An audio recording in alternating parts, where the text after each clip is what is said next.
Salut à toutes et tous. Dans la précédente vidéo, nous étions restés sur cette image. Donc c'était autoconstruction d'une mob Jazz 8, fabrication et montage de l'ossature.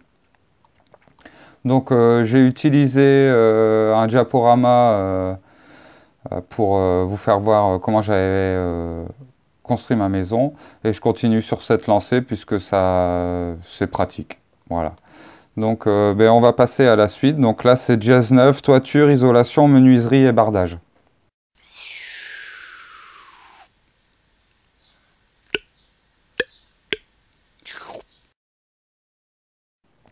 Donc on en avait terminé donc, sur la charpente qui était installée.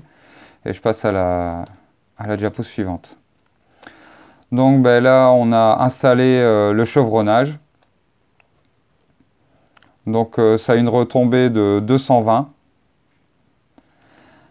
On en est toujours à se poser des questions pour le raccord de toiture. Comme je vous disais dans les vidéos précédentes, il y a eu un hic à ce niveau-là, au raccord des deux rectangles de la maison. Donc là, on est toujours à se demander comment on va faire. Enfin, surtout mon ami Johan, qui est couvreur zingueur et qui a décidé qu'il allait réparer cette erreur qui n'est pas de lui. Donc là, on peut marquer le chevronnage, pas jusqu'au bout, parce qu'il manque les faux nez de panne donc sur les deux pignons. Donc il y aura un faux nez de panne ici, un là et un là. Comme ça, on pourra venir poser les derniers chevrons. Donc on peut voir aussi qu'on a continué à mettre le pare-pluie.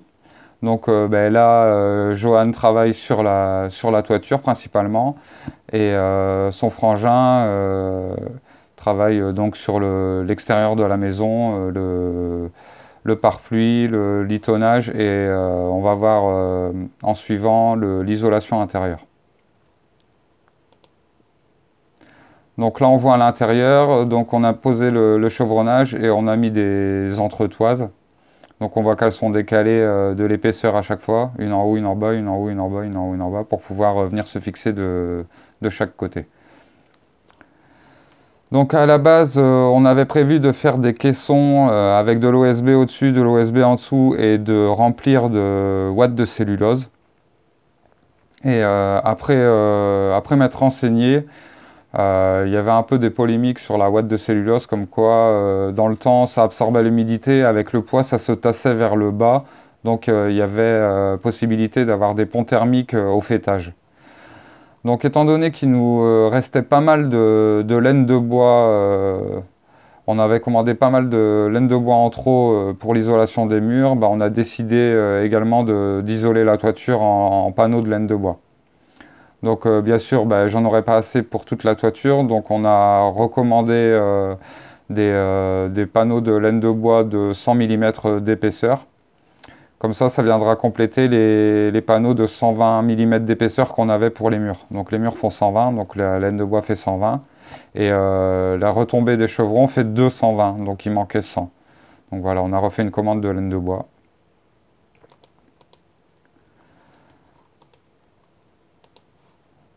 Donc voilà, là c'est la pose de l'OSB au-dessus des chevrons.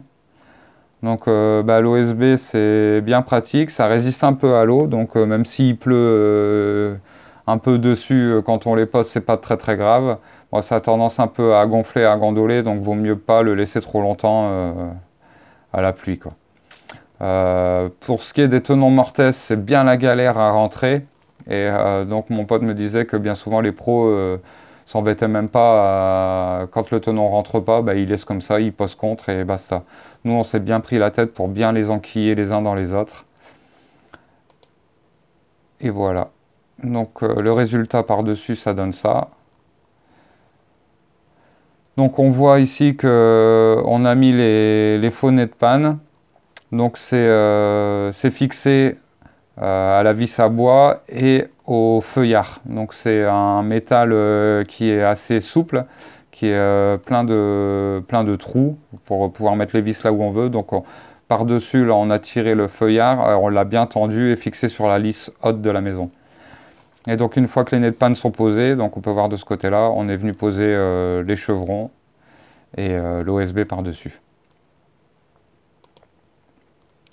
Donc là on voit de plus près. Donc on a aussi continué le pare-pluie et le litonnage pour le bardage. On a posé, non on n'a pas encore posé les planches de rive, pardon. Donc ben là on est venu, pour ce problème de toiture, on est venu fixer les chevrons sur les arbats de la ferme de charpente qui est en diagonale, hein. Donc on est fixé directement sur les arbats.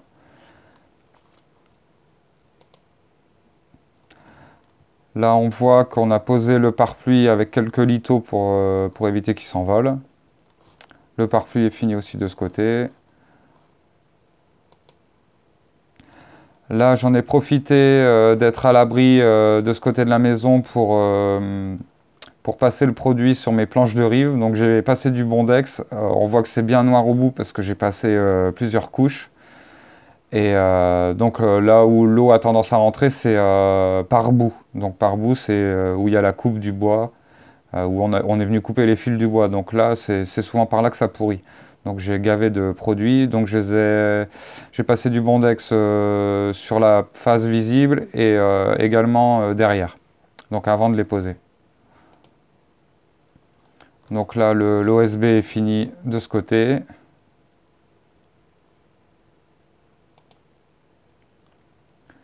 On voit le raccord, comme je vous disais, donc le petit défaut, ben, les chevrons ne sont pas censés être fixés sur l'arbat de la ferme. L'arbat, c'est ça.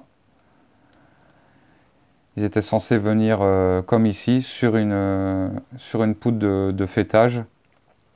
Donc voilà, bon, ben, ça règle le problème. Moi, ça ne me pose pas de soucis particuliers, du moment, comme je disais dans les précédentes vidéos, du moment que la maison est étanche.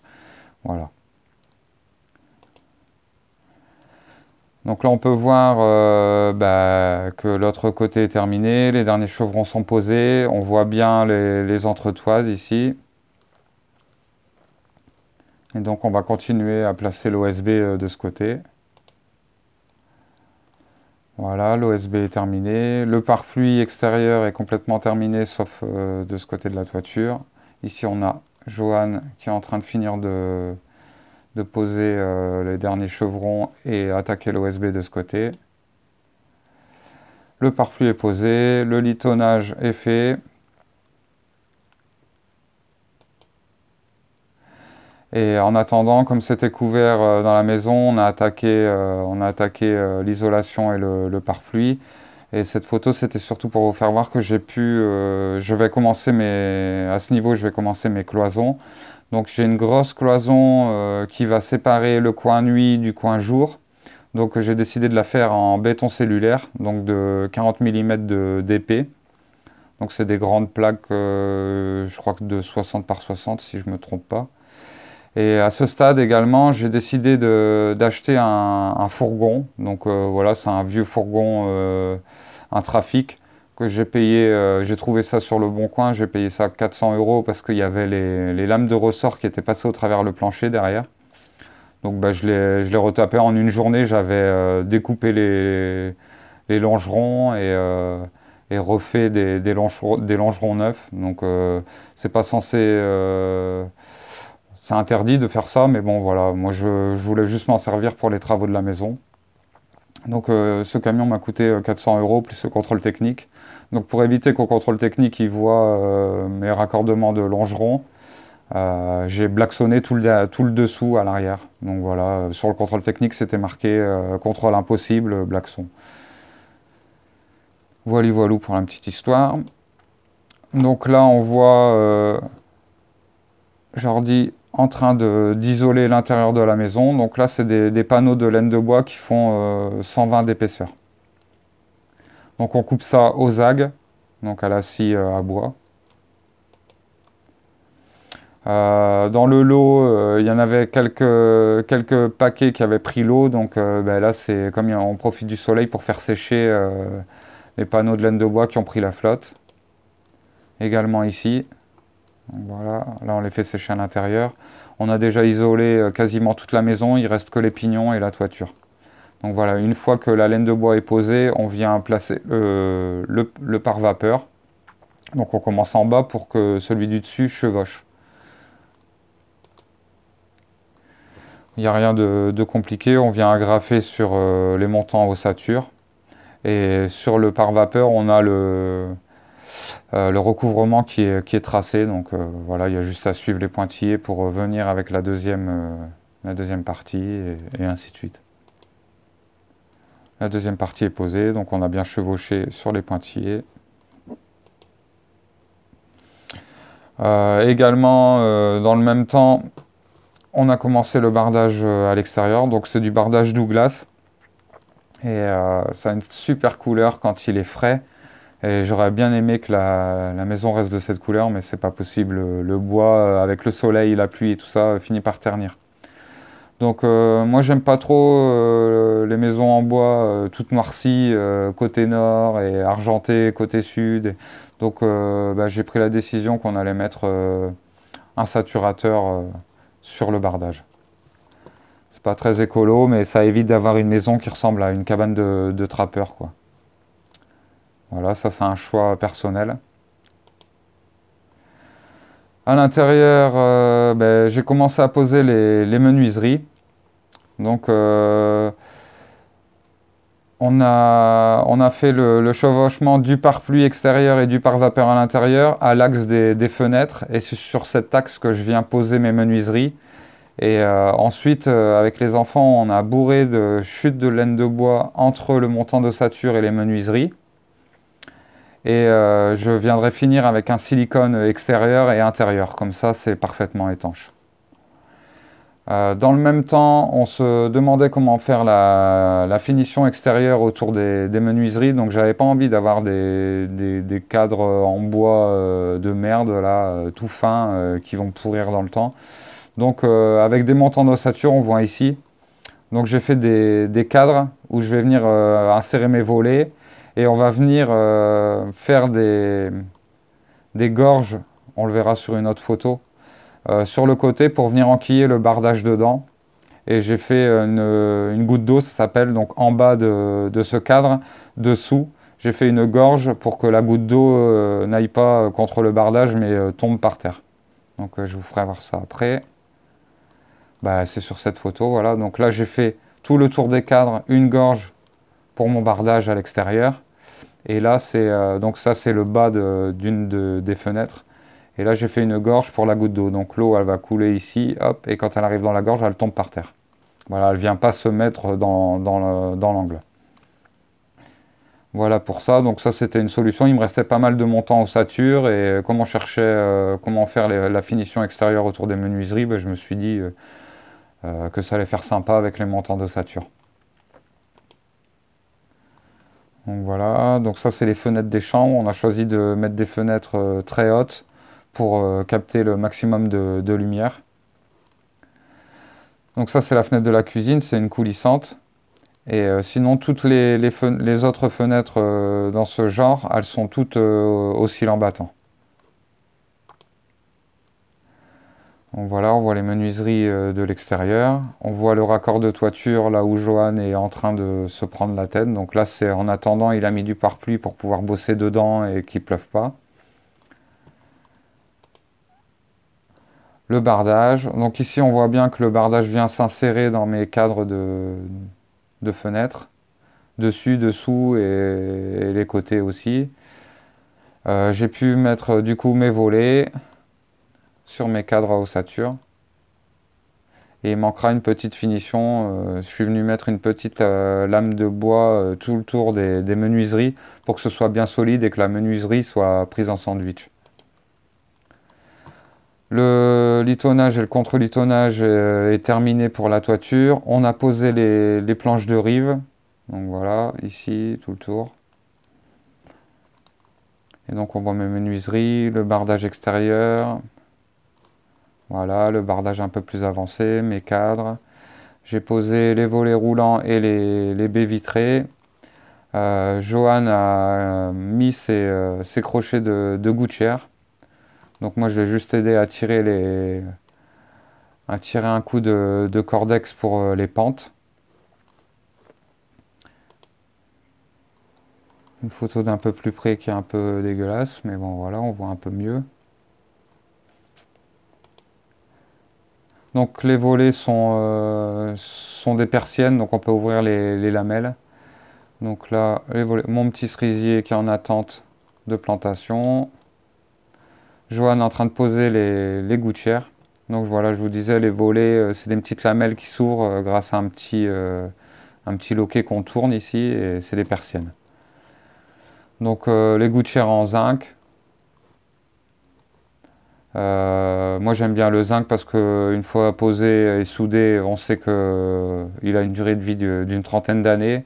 L'alu avec des raccords en silicone, ça a tendance à dilater et avoir des fuites au raccord. Donc voilà. Moi je conseille vraiment de mettre du zinc.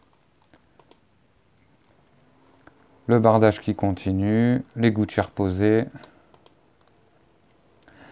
La livraison de laine de bois pour l'isolation de la toiture. Les enfants qui s'amusent.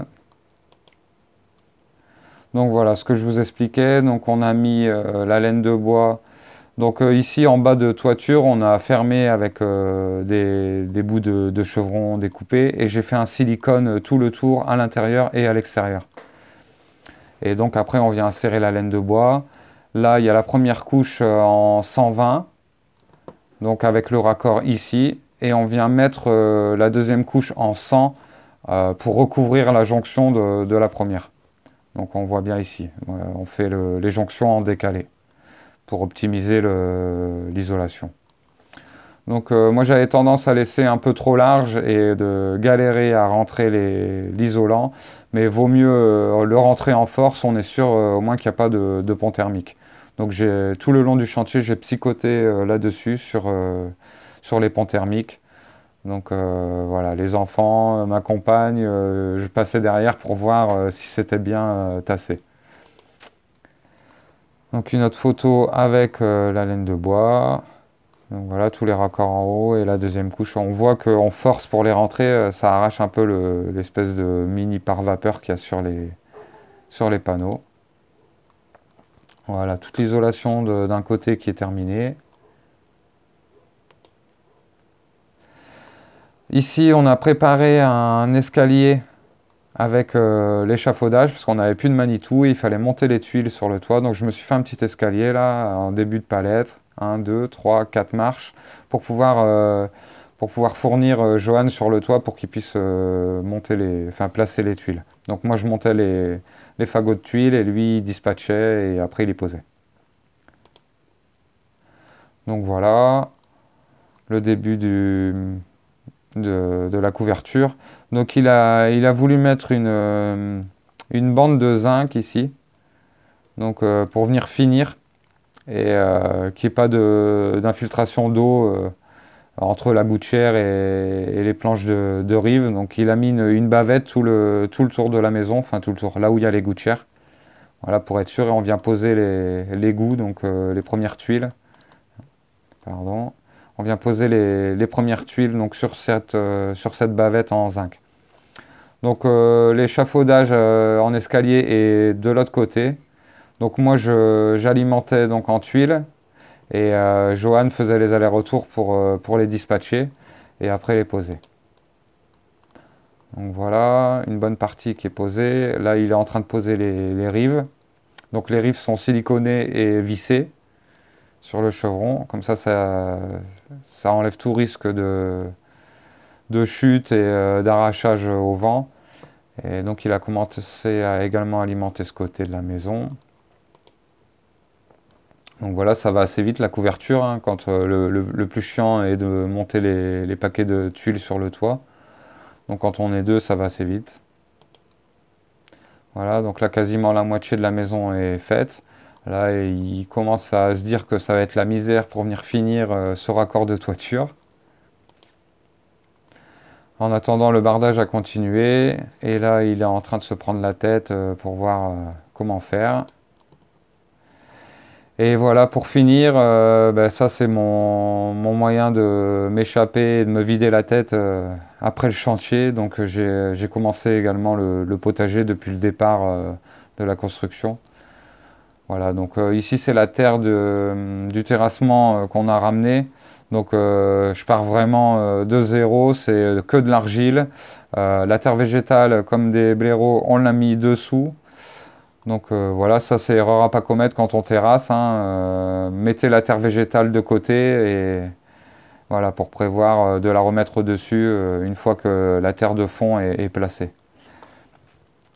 Donc voilà pour cette vidéo, j'espère que ça vous aura plu. Si vous avez des questions, ben, n'hésitez pas à me les mettre dans les commentaires. J'ai pas mal de temps en ce moment, je suis bloqué à la maison, donc voilà. Je vous dis à très très vite pour la suite et ciao ciao.